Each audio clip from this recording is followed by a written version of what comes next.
So good morning, friends. First, let me start with the formalities. I will say a thank you to Billennium Divas from all of us, on behalf of all of us, and I think Bhavesh for getting us all together because, like you rightly said, that coming here on a weekend and supporting women is, of course, for a bigger cause.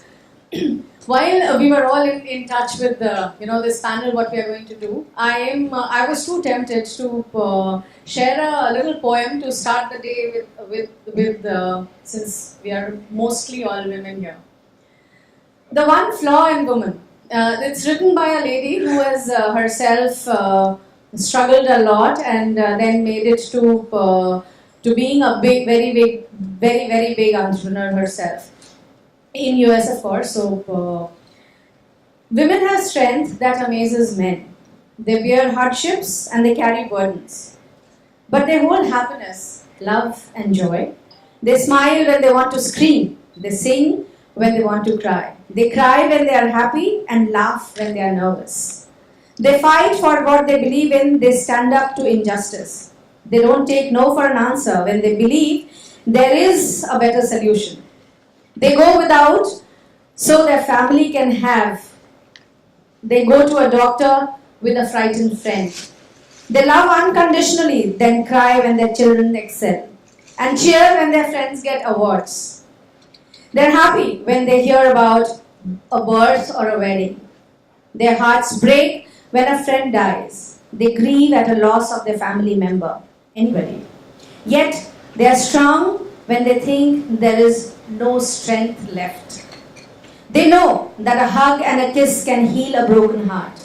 Women come in all shapes, sizes, and colors. They'll drive, they'll fly, they walk, run, or email for you.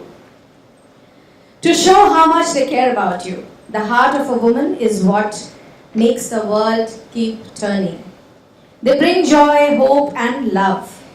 They have compassion and ideas. They give moral support to their family and friends and whoever they know. Women have vital things to say and everything to give.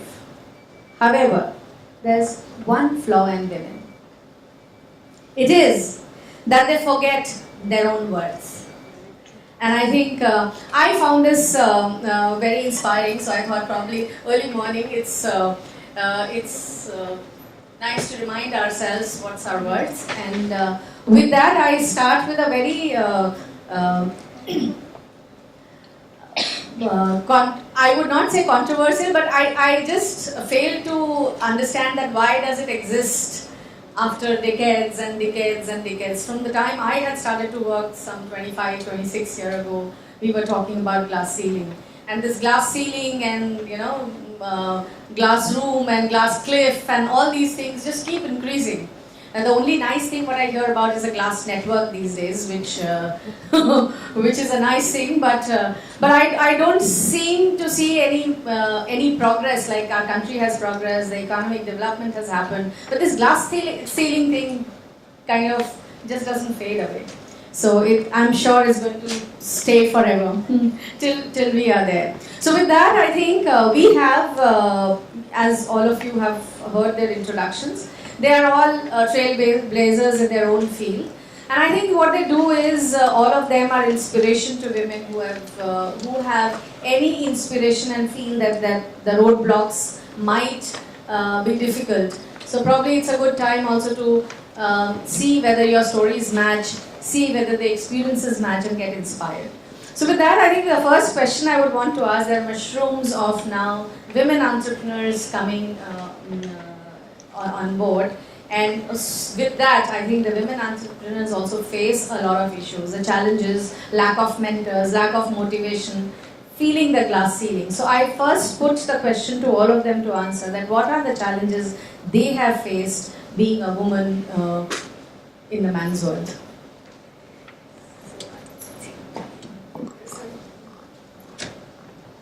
Anyway, so no particular order. So we kind of keep a 5-minute answer for everyone? I think we'll not bracket it, but yeah, short and sweet because we have. Good morning, everybody, and it's great to be here. And I have a little bit of a different take to any and every challenges, successes, happinesses, and sad moments of a woman's journey. Because I'm that. I've been on both sides of the life. I've been a good traditional, a good daughter, a good wife, from an Orthodox Muslim family for 18 years of a marriage. And I've come out of it. And I've been an aggressive, super driven, shrewd, to the point businesswoman. So I believe our limitations, our self-restrictions, everything is in our head. It's not the world which stops us. It's we who stop ourselves. It's not the challenges which sits outside which threatens us. It's the challenges in our head, in our heart, that threatens us from our growth. And I'm not saying this from anybody else's stories. I mentor thousands of entrepreneurs. There is no men and women which I kind of categorize. I head a community of 30,000 entrepreneurs across the country. I work with hundreds of entrepreneurs. In fact, I don't even believe in us calling ourselves women entrepreneurs. We don't call men entrepreneurs. Why do we call ourselves women entrepreneurs? So, I totally believe that it's in us. Today, if I see the seats empty in this hall with such a brilliant event organized, I believe it's so many women out there who restricted themselves from just coming and taking a little bit more for themselves. And that I also believe that each one of you sitting in here takes the responsibility of the 2 empty seats next to you to go and influence them to break that ceiling, that glass or wooden or whatever ceiling that is. It's in our heads. So to tell you a thing about my challenges, I take one day at a time. I ask myself every morning, am I going to be less an entrepreneur today? Am I going to do justice to my dreams? And trust me, in the last few years, I have seen that every challenge, one, it's no different from what a man gets. Two, I have had those challenges met and with God's grace, even overcome it. Today in my company, I have 16 investors who have invested completely, trusting on me. And I believe whatever challenges I or any woman in this room is going through, absolutely a man is going through that. But we women very quickly try to just burden ourselves saying, okay, because we are a woman, we have this challenge. And that immediately puts us into an additional, burden. And a reason for us to sit back or even, slow down a little bit and say, hey, I'm a woman entrepreneur, so I need to be careful. Bullshit. Sorry for the language. This is how I speak. There's nothing in this world which can stop you people. If you see, I wouldn't even call you girls, ladies, women. No. People. We are exactly same and maybe more than what anyone in the world is. And anything stopping you is right here. It did for me 3 decades. Even now it does. Tomorrow is Mother's Day. My kids messaged me, they're all adults. They said, let's have a brunch. I was like, hey, I'm traveling to Mumbai. Let's have a Zoom call. I'm not guilty about it. Wow.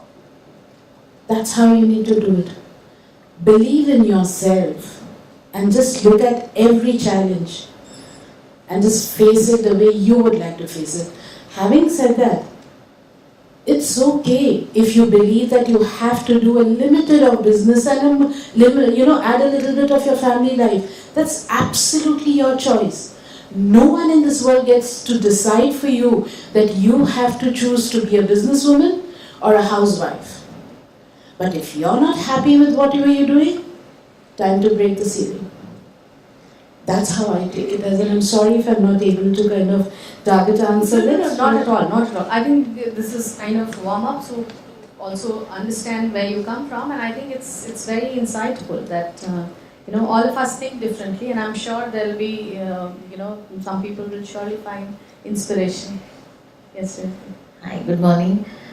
So I quite second Salma in a lot of things that she said. Just yesterday there was a book launched on, a biography launched on me called Who is Revathi Roy by Dr. Swati Lodha. And we're talking about this in the book, that, the glass ceiling, some of the things that we mentioned about why there are lesser women, why there are more men as entrepreneurs. And I really think entrepreneurship must and should be gender agnostic. It really cannot be related to a man and woman. I mean, when earlier I used to get introduced as a woman entrepreneur, I used to say, cut it out, I'm an entrepreneur. And I really feel happy doing that. As far as challenges go, I think, I don't know whether the challenges typically, would be more as a woman in the sense that I have experienced that also. But this is more in the investment kind of, so going to raise funds and stuff like that. But they would have their reasons. It's not like today I'm an investor as well, so I'm on the other side as well. So if a woman comes to me and thinks that she is going to get the funding because she's a woman, she's sadly mistaken. I want to see what's in it for me. I want to see what's the scale up. I don't want you to tell me 2 years later that I have to look after my child. Of course you have to. I'm a mother too, and you have to look after your children and family. But let that not be the investor's problem. It cannot be the investor's problem. So I think there are many things in which, as women, we also have to understand that if you are expecting parity in 9 things, then the 10th thing also, please do it. Don't think that just because you're a girl and a woman, certain things are going to be laxed. Why should they be laxed? If somebody is expecting me to perform 100%, they are expecting the guy also to perform 100%. So, and to add to this, I entered a field, so I'm a woman driver, cab driver. So what did I do? What did I do differently? Actually nothing. It's just that I am India's first woman commercial driver. So at about 14 years back, I lost my husband, 12 years back. I lost my husband, and there was absolutely zero income that I had. I'm a master's in economics, but the only thing I really knew was how to drive. I don't know anything else. I've been a rally driver by profession. I've done about 85 car rallies. I've won 80 of them. And so I only excel in driving. I understand cars better than human beings. And because they don't have mood swings and all that. So you put petrol, you put whatever, and it'll just drive. So the easiest thing for me to do when I realized that there was money to be got back home to feed my children, the only thing that I could do was to drive as a cab driver. And so our Honorable Prime Minister's Hunar Se Rozgar Tak, I think, is a perfect example for me at least, that I had the skill to drive and I took it and I created a living for myself.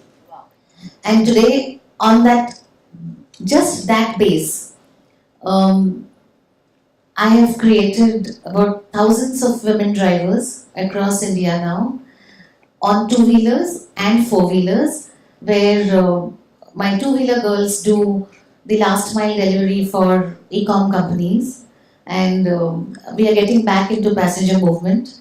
I created Asia's first women's cab service called Forshri in 2007, in which I was a cab driver, but I soon realized that if I continue to drive for about 16-18 hours, there's really nothing more that I can do. So I had to take a back seat and start creating other women drivers so that I could do my business. I think, Hari, you mentioned something about not for profit or something with me. Doesn't work with me. I only do things because I want to sustain myself and I want to sustain others. Wow. So I make money for myself and I make money for others. So I do not believe in the concept of, saying that I don't want to make money. I want to make money. So this is my introduction. Well, thank you for this such a candid thing now. Over to you, Reeti. Okay. My journey is totally different from what they have. Being a housewife for 9 years, when kids grow, suddenly you find an empty space in your life and you want to do something. And entrepreneurship or business was not in the mind. The only thing as housewives we could think was start a tuition classes and then this opportunity of Tupperware, a company for the women, of the women and by the women. I never sold a single product and today I market across Maharashtra and Goa, handling over 20,000 women. Yes, women do have challenges. It's not only in our mind, but the circumstances and situations. We get married. We have to relocate to new places. So, who takes the back seat? Never men take the back seat. We have to take up that seat that we have to shift to a new locality. We have the capacity to bear children. So, childbirth is our forte. You can't do anything without it and it's incomplete life. So, we do compromise on that also, and at times we feel parenting is something which is our own creation and we need to give that quality time to a child also. So something like a flexible job was always in my mind without neglecting family, without neglecting our children. You could have your own business and that is the beauty of that product and the company that I belong to, that I could choose my work hours, I could keep a balance between the family life and the workplace, and I'm so proud to say nurturing 20,000 women, they do have challenges and every time they come and I am dealing totally with 90% housewives, but they are well educated and they all had something in their mind that they had given up their jobs just because of something that they had to take a backseat. And today I'm empowering them and that's every night when I go to bed, I have that beautiful smile on my face that I have lived up to my thoughts, and because I'm born and brought up in Bihar. Something where women were always, I have 3 elder brothers and what was there is they had the freedom to move out and we did not have it. So somewhere to do something with a woman was always in my mind, and fortunate to land up with the company, and today I'm very, very happy with whatever I do. Thank you. Well, I work in a corporate sector and I'm a banker. And as each of you know, banking actually has had the glass ceiling to a much lesser extent than other organizations. There are so many women CEOs in banking. So glass ceilings exist, but banking much less. In my personal life, if I look back on glass ceilings, some of these glass ceilings are also things you have in your head. I had a child and obviously I didn't travel too much during that time. When I came back to work after 84 days of maternity leave, I had it in my mind that I had to overcompensate. And for the next 1 year, I traveled like crazy. Now when I look back at that time, I feel there was no need. The organization wasn't telling me, but I felt in my mind I had to do it. So overcompensation, because you fear a glass ceiling, is something that I personally encountered, and now I'm more inclined to think it was my mental state. The other glass ceiling that I encountered was I grew up in a family of educated parents and an extremely ambitious father who would be like a typical Indian dad saying, you came, Bengali dad, I agree, that you came third in class, I will not sign your report card. And you have to get first class and study and top exams and go clear it and all of it. And I had my child very late. I had my child. My father was there telling me, I think you've built your career, you've given so many years to your career, and now step back and bring up this girl up well. That is also your responsibility. I was flabbergasted because this was the father who egged me on and wouldn't sign my report cards. And this father was telling me that step back. And the glass ceiling, which is essentially a term which all of us should be aware of, is basically these invisible barriers that are there. That's why it's glass. And you realize this, and I think a critical part is being vigilant and constantly being aware of, is this, am I holding myself back? Are there subtle pressures that are holding me back? And how do I break that ceiling? Well, now, since we also have the time paucity, I open the black box. So what has been, so please in no particular order, men still hold the keys to the business realm, and we still do a lot of working in, whether you call it an invisible upbringing or mindset or culture. Indra Nooyi very beautifully said that, if you have to break the glass ceiling, women should help each other. And and I don't know how much of that still exists, but I think it's working together, men and women, and like Salma very rightly said, why is it women added to everything, women awards, women this, woman entrepreneur, woman professional. So I think if we kind of delete that women bit from our lives. All of you are successful entrepreneurs and from the corporate life. What is that? How do you open that black box of being successful in the business realm? I think that is what is important. Like Revathi very rightly said, that I'm here to make money, and I think end of the day, women are one who would. Because I work in my throughout career as an HR professional, that women shy about, men would come and say, exactly during the appraisal time, they would come and say, I want, so he has that in mind with the calculation of how much deductions, income tax, taxes, etc., etc. And they will talk about, I want this much of increase. So they'll start with 25 or 30% and think that at least I'll settle down to 20. Whereas when you ask a woman, it's a normal thing when they'll say, I want this job and that job and I want to do this, I want to be more satisfied. They'll never talk about money. Women normally shy talking about money, and I'm not talking this as everybody, but I think most of us, including me, I think I have always felt very uncomfortable talking about money, even after doing the work. So when you have done the work to send a bill, and if it's not coming, I will not pick up the phone and call up and say, hey, your money is pending, because I'll at least think 100 times to make that call. So what is that? So can we understand from you, and probably all of you can answer randomly in no particular order, that how do you deal with being successful successful entrepreneur who has to make money?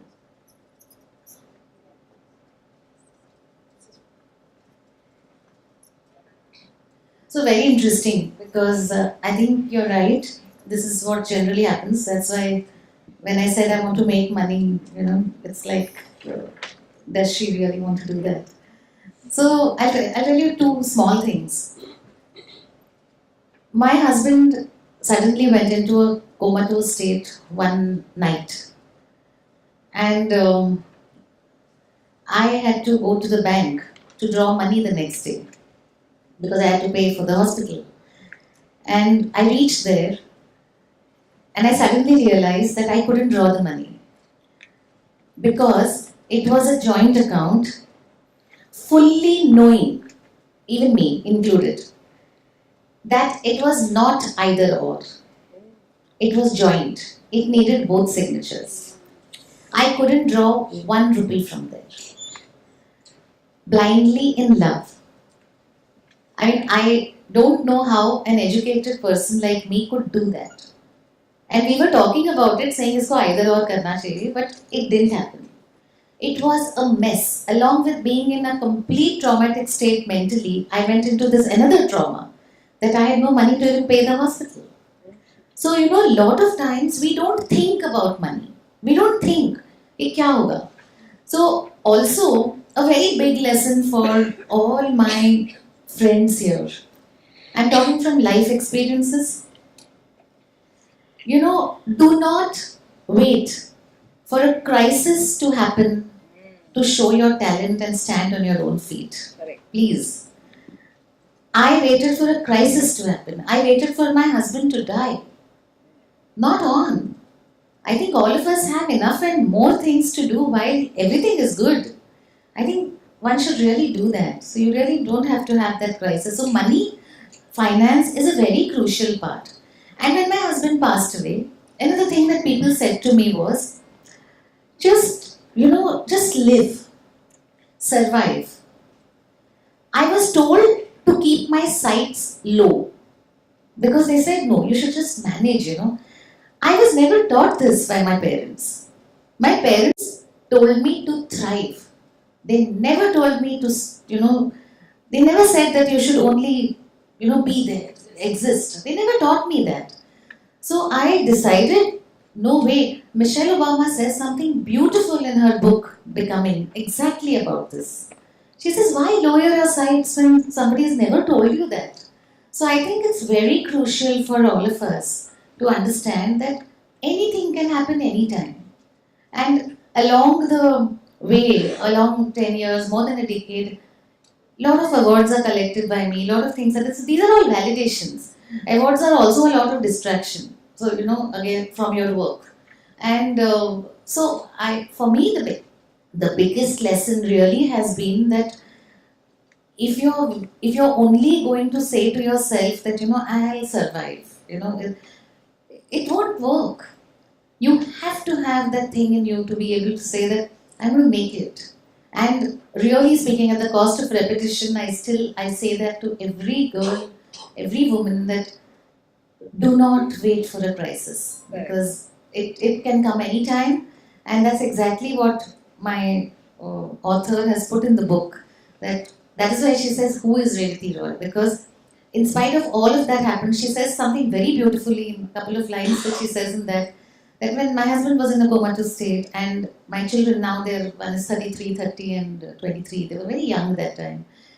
And she says, when the children wanted to talk to somebody, there was a father in a comatose state who could not talk, and a mother who would not talk.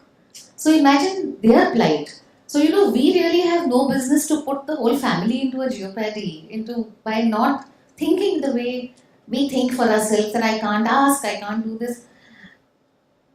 When I spoke at a panel and said to people that, the industry that I am in, which is the logistics industry, I read a report which said that the logistics industry in the next 2 years is going to be a $220 billion industry, and I only want 10% of that. Wow. So, somebody sitting there said to me, it's very odd to hear a woman speak of $1 billion. I said, I'm not speaking of $1 billion, I'm speaking of $220 billion. Wow. So, so the point is that we don't talk, like you rightly said.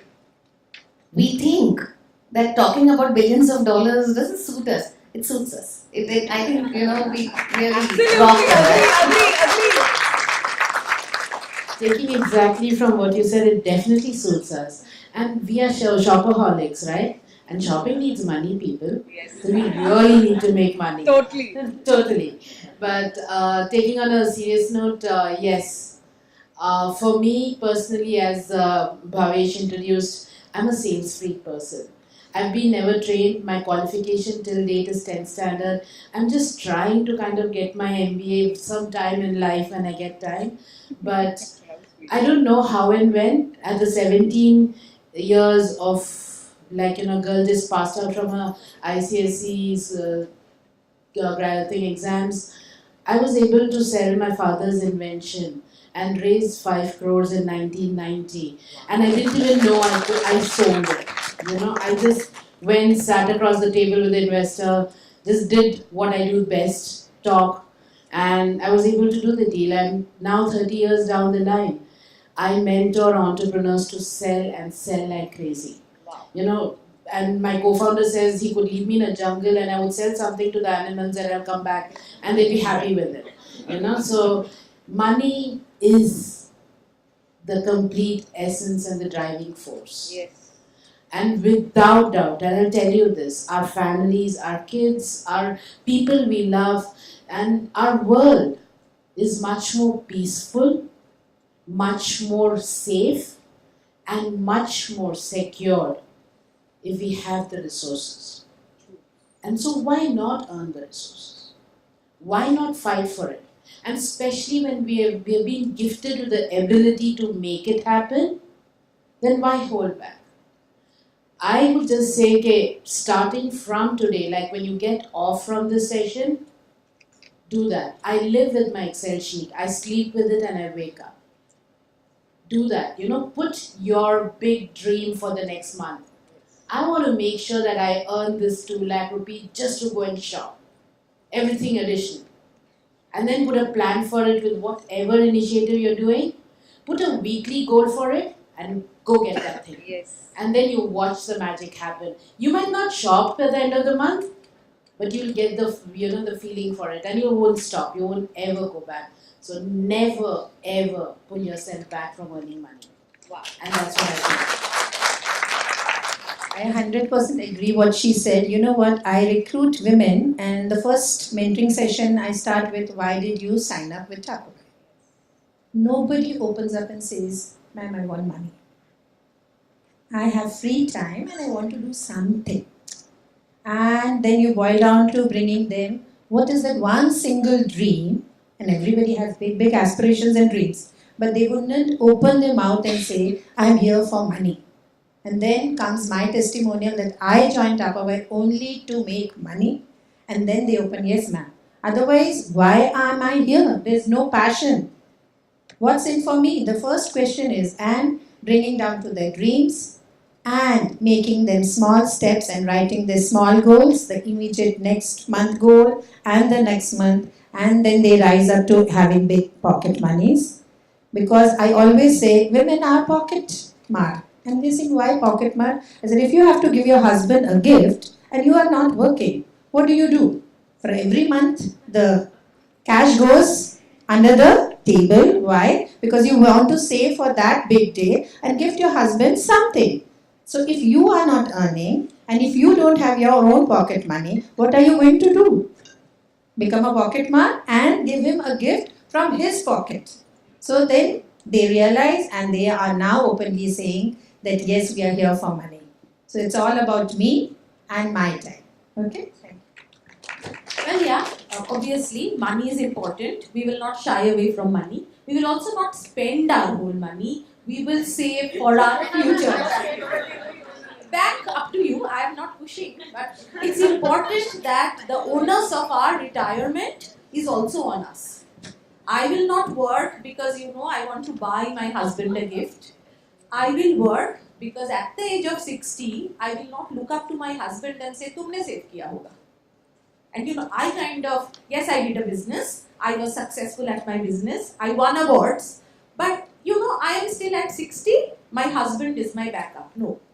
We will all, obviously, we'll spend on ourselves and we are worth it. And that's also something as women, I think we should do it. But we will also keep a balance and say, I will save for my retirement. I will know how investment works and I will make it multiply and not somebody else for me.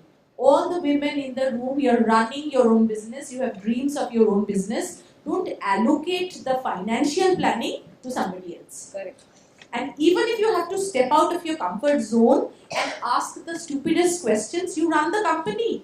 Go ahead, ask the stupid questions, but get to understand it and then allocate.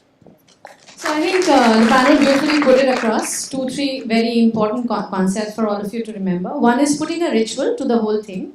So get finance as a habit, not as, by chance. Get out of this pocket mar tagline and get into having something in your own pocket. So make your pockets far more strengthened. And last but not the least, which Revathi mentioned, that finance is not by chance. It should be by choice. So please understand your finances, even if you don't. Get yourself trained. If you got yourself, so none of us trained us to be mothers, right? Or to look after the house or to look after or be caregivers. When we learned all that, why can't we learn this simple 2 + 2 4?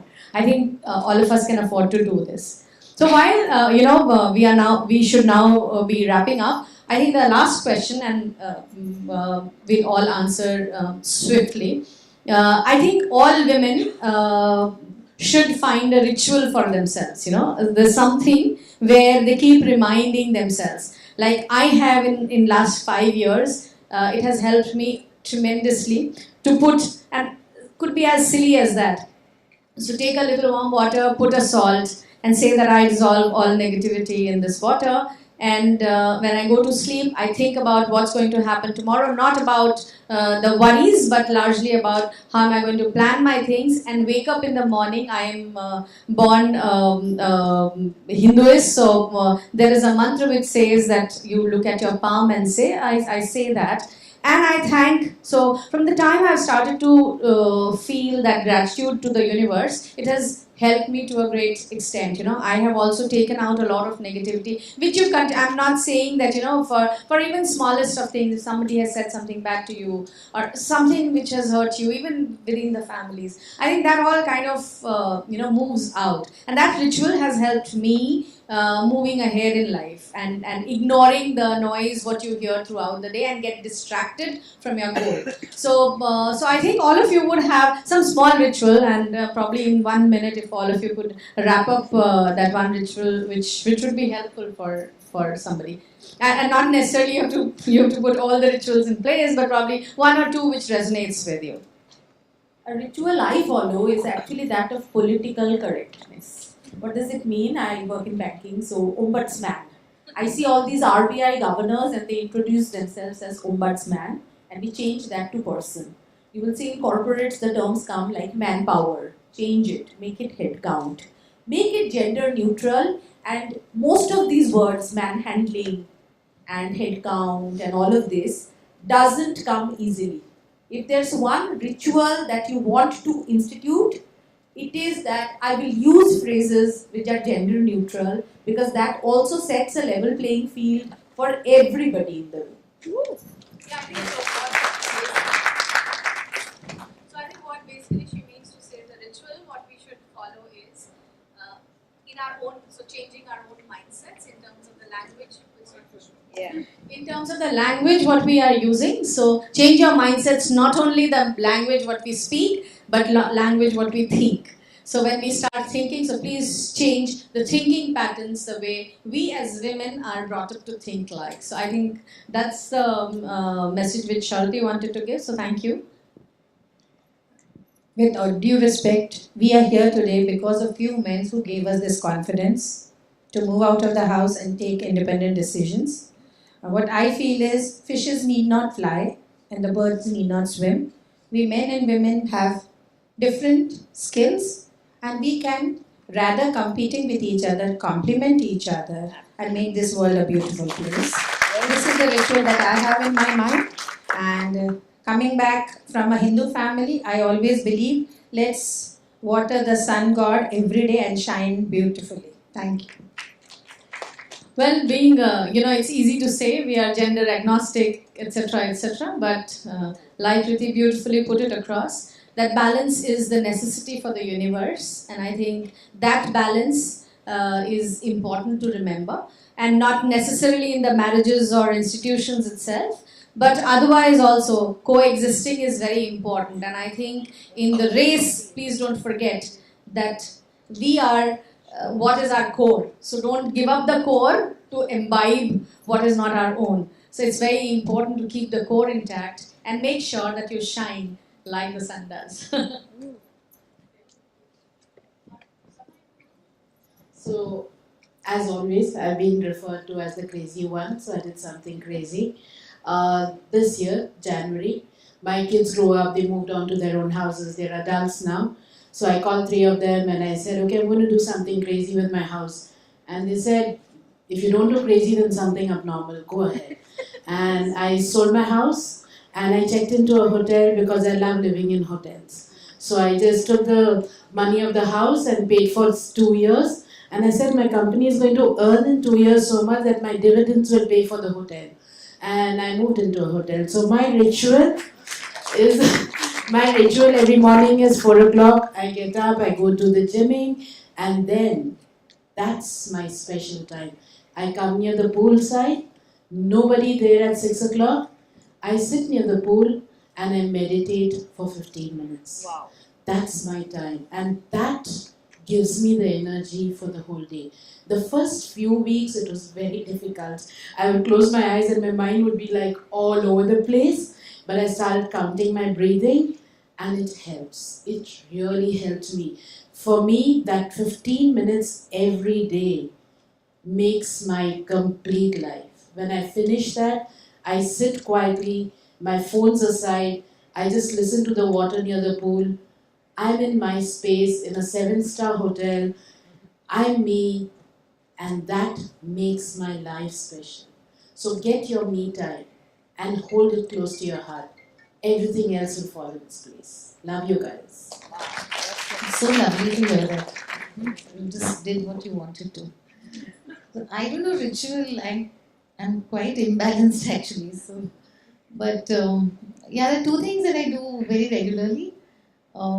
I go for my 4-kilometer walk every day in the morning, and born a South Indian, I'm listening to MS Subbalakshmi, Vishnu Sahasranam every day at 6 o'clock in the morning.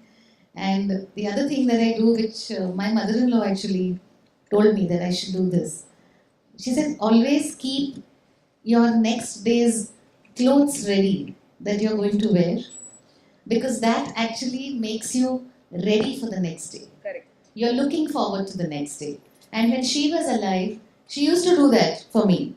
She was so sweet that she used to take out my clothes with matching jewelry and stuff, and she used to keep it for me to wear. I really miss her now. But so I do it now. And every day my one set of clothes is ready for whatever I'm going to wear. And that, when I get up, I see that and I say, yeah, here I am going to be ready for the next day. Yeah, your next day.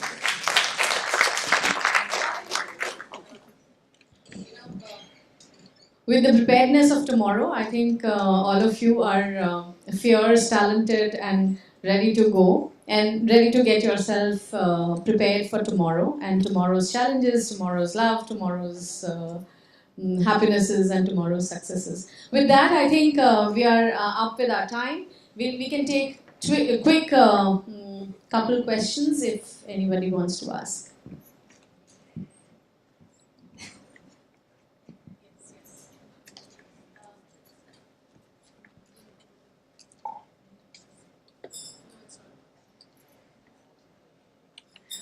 So nice to meet all of you in the Saturday morning. Two things, I think I follow most of the things. We don't ask for money. जिंदगी में ये सिखाया है कि हमें हमेशा प्यार देना है. Being obedient or decent daughter of the family. Husband के साथ obedient lady बन के रहना है. I entered income tax office at the age of 21. I was still doing my second years of articles for chartered accountant, and accompanied my boss for arguing scrutiny case. Got married in 85. This is in 82. Bought a house also of 7.5 lakh at the age of 24. And in 86, I started married life with 600 rupees. 2012, I lost my husband with a liability of 70 lakhs. Went to court, seeing the very decent builder, how they bully you through political wounds. But today when I saw all of you, life is beautiful. Thank you so much, ma'am. Thank you so much, and salute to you from this session as well, because women like you make our paths much easier. I think so a big hand for, what's your name, ma'am? I'm Trupti from Pune. Yeah. So. And I each and every day I encourage lady to do registration under Married Women Protection Act (MWPA).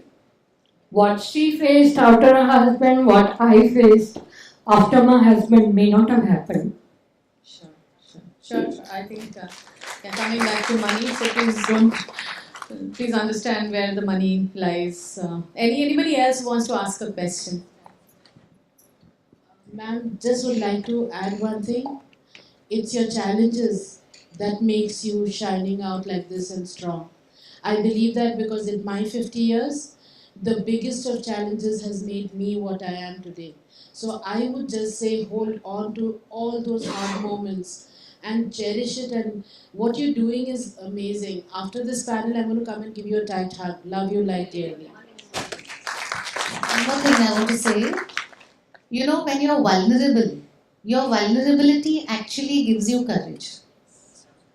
So when you're vulnerable, you become the most courageous.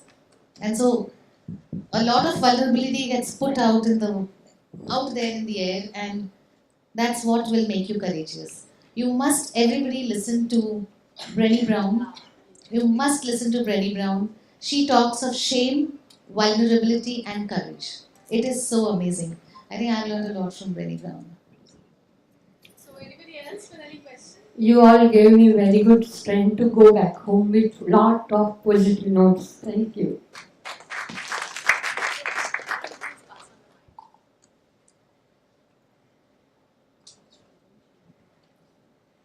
So like we were discussing, we as women face this problem of asking for what we deserve. We have provided a particular service or a product, and if I speak about myself, at times it feels like you are being strangulated to the extent when somebody has not paid for what you deserve and you have to ask for it, you feel strangulated.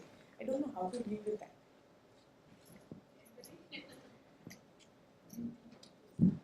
When we were young, we read this Charles Dickens book, and Oliver asks for more. So I say, go ask for it. And a lot of things are in our minds. So next time you face that, just tell yourself, I'll go ahead and do it. In a lot of our organizations, that somebody in my team later comes and says, I had this as rejoinders, but that person is so much senior and I couldn't say it. And I say, practice your comebacks in front of the mirror. I will tell you that also. Practice how to ask for your payments. Practice 3 different options and then go and try all of them. Thank you. I just share something which might shock people today, because I'm ready to share it now because the book is out yesterday. Trupti, you spoke about something which I was in a similar situation, only the amount differed. When my husband went into a coma, I spent about 3 crores on him. And I was in huge debt. And I went to prison because I couldn't pay back the loans. And that's what my book is about. It says, riches to rags to a revolution. I came out of that. And I've been on the cover of Forbes, I've been on the cover of Fortune, I've been on the cover of Femina, I've got the Niti Aayog award. I've got everything possible now. So, I have put out my vulnerability to people to say that I went to prison, what to do? But I came out. And here I am. So I think it is that one fine day in the prison, I just suddenly decided that I'm going to embrace my destiny. And I'm going to empower lakhs of women to stand on their feet and become financially independent. Because that's exactly what I went to prison for. I did not have the financial, empowerment. So, please read the book. Yeah, this could help. If this could help to your question, I've been in that situation where it feels like your throat is dry and nothing comes out of your mouth when you have to go and get your things done. See, our business, our whatever we're doing is like a baby. That's why I believe we are much more equipped to run successful businesses than anybody in the world, because we nurture it very closely. Think about it, a day where your child is sitting in a room and suddenly there's some snake around the bed. Would anything stop you? You'd run out there to get the kid out, or at least get the snake out, right? At that point, that's what I do. When I'm not able to speak, when I'm put in a place, should I ask or not? Should I negotiate? Should I close the deal? At that point, I'm like, you know what? I've got to go back home and I need to get money to my kids, to their fees, to their things. I can't go back empty-handed. And for that, I better go this way than rather going back. And it's always worked. Get your head into a desperate situation. When there's fire in the belly, you'll get the shit done. 100%.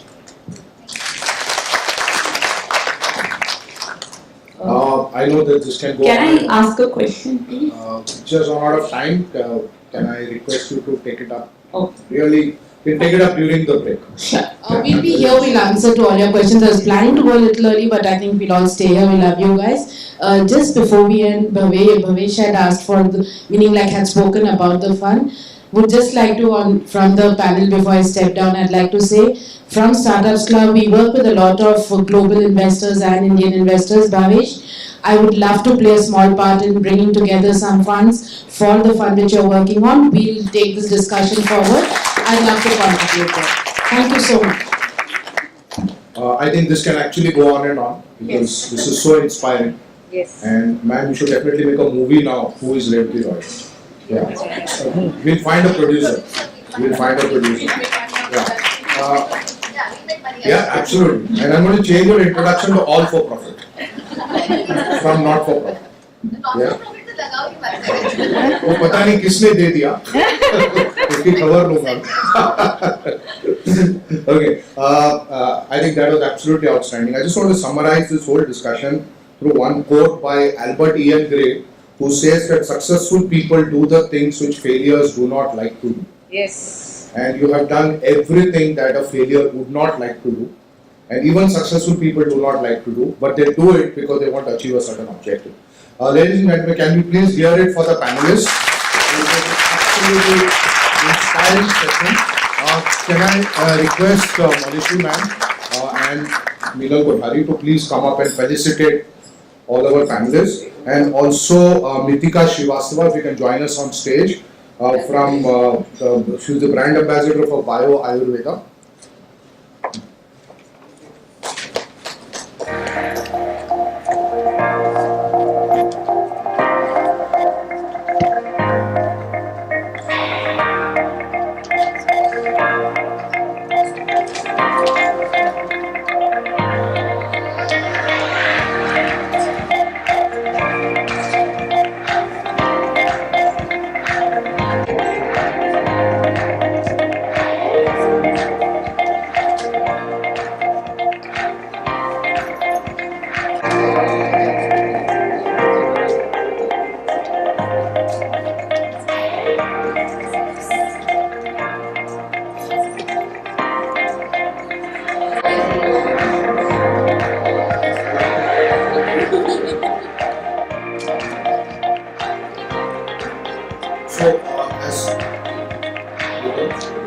So I'd just like to thank some of our partners, our banking partner Kotak, Mahindra Bank, our exchange partner NSC, associate partner HeyDeeDee, our digital partner Pepper Spray, knowledge partner Vertices, and beauty partner Mirabel.